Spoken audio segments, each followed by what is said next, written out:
Madam Juliet Pakiusap, itago ang aking pagkakakilanlan. Ako ay isang 27 taong gulang.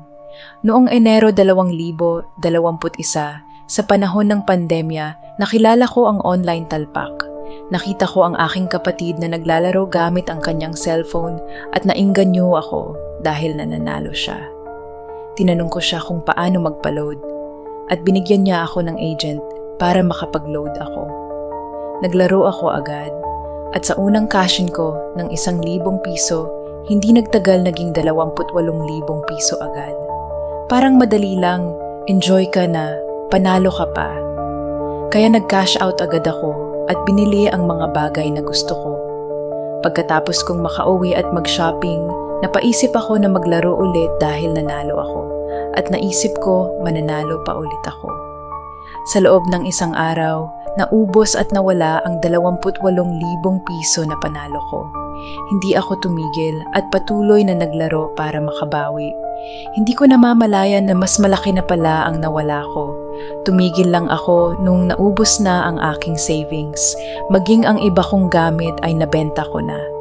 Kinabukasan, nang dahil sa kagustuhan kong magsugal ulit, nanghiram ako sa isang kaibigan, ngunit talo pa rin ako. Dumating sa puntong marami na akong pagkakautang at nakapag-loan pa ako online para magpatuloy sa pagsusugal. Ang sahod ko bilang food delivery rider ay tuwing Huwebes pa, kaya habang naghihintay ako ng order, ipinangsusugal ko na lang ang pangrimit ko.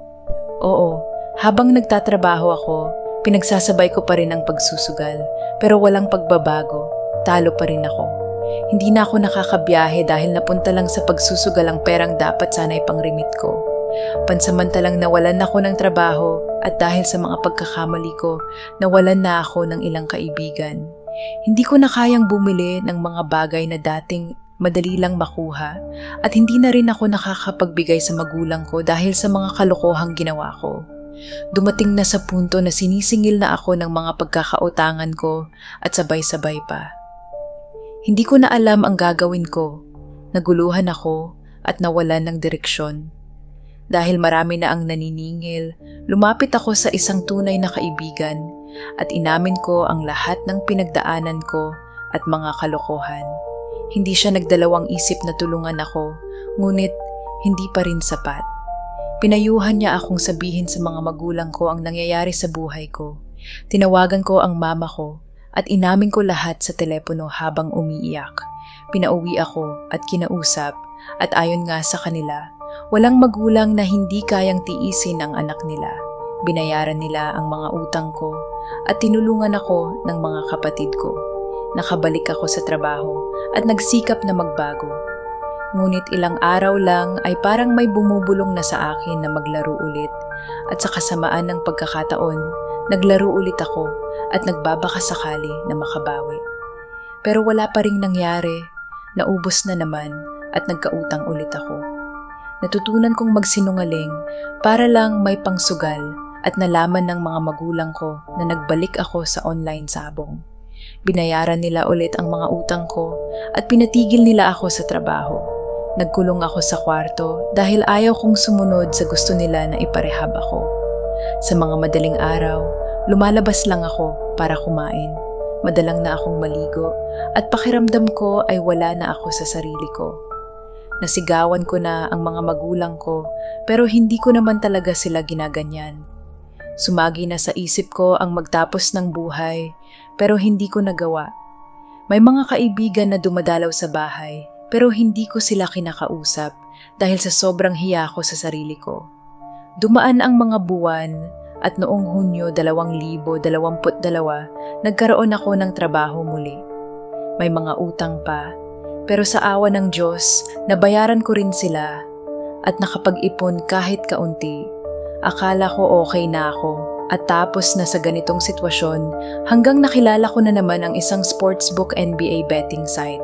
Mahilig kasi ako sa basketball at habang nanonood ng mga live games sa FB, may agent na lumapit sa akin at inanyayahan akong maglaro.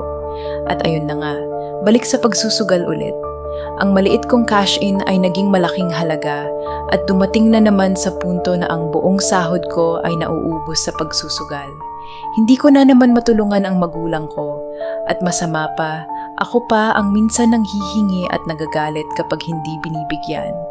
Ipinagkakasya ko na lang ang sarili ko sa pagkain, naglalakad ng malayo kahit galing trabaho dahil wala akong pamasahe. Dahil nga sa pagsusugal. Tumagal naman ako ng 1 taon at kalahati sa trabaho ko, pero wala akong naipon. Imbes na makatulong sa magulang, naging pabigat pa ako. Tumigil ako sa trabaho ko noong Marso 2024 dahil wala rin namang nangyayari sa sahod ko at napupunta lang din sa pagsusugal. Mas pinili ko na lang na magstay sa bahay at tumulong sa mga gawaing bahay. Dahil wala na akong trabaho, wala na akong pangsugal, kaya naisipan kong mag-agent na lang sa isang site para kahit papaano ay may kita ako kahit nasa bahay lang. Pero kailangan ko pa rin maghanap ng trabaho. Maraming salamat, Madam Juliet. Sana nakapagbigay aral ako sa lahat.